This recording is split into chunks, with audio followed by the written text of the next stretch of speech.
জিভে পানি চলে আসে, তাই না? কিন্তু আজকের আমটা একটু স্পেশাল, কারণ এটা আমাদের নিজের গাছের আম। কাঁচা আমের মৌসুম আসলেই একটা আলাদা আনন্দ শুরু হয়, তাই না?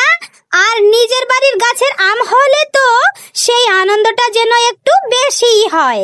আজকে গাছের কাঁচা আমগুলো নিয়ে ভাবলাম শুধু লবণ দিয়ে খেয়ে শেষ করব না, একটু মজার কিছু বানানো যাক।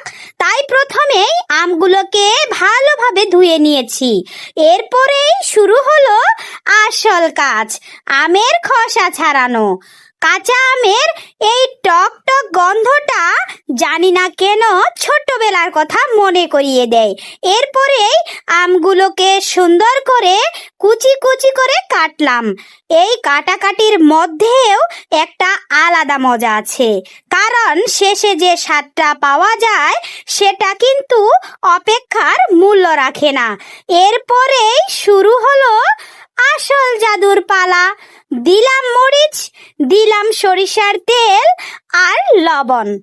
এরপরে একসাথে মিশিয়ে যখন আমের সাথে মাখানো হলো, তখন টক টক ঘ্রাণটা একেবারেই মন ভরিয়ে দিল। দেখতে সাধারণ কাঁচা আম হলেও কিন্তু একটু যত্ন আর ভালোবাসায় স্বাদ হলো অসাধারণ। কিছু খাবার আছে যেগুলো দামি না, কিন্তু স্মৃতি আর আনন্দে ভরা। এই ছোট আম ভর্তাটাও তেমনই ভালো লাগার মুহূর্ত। বলুন তো, কাঁচা আম দেখলে কার কার ছোট্টবেলার স্মৃতি মনে পড়ে যায়? কমেন্টে অবশ্যই জানিয়ে যাবেন।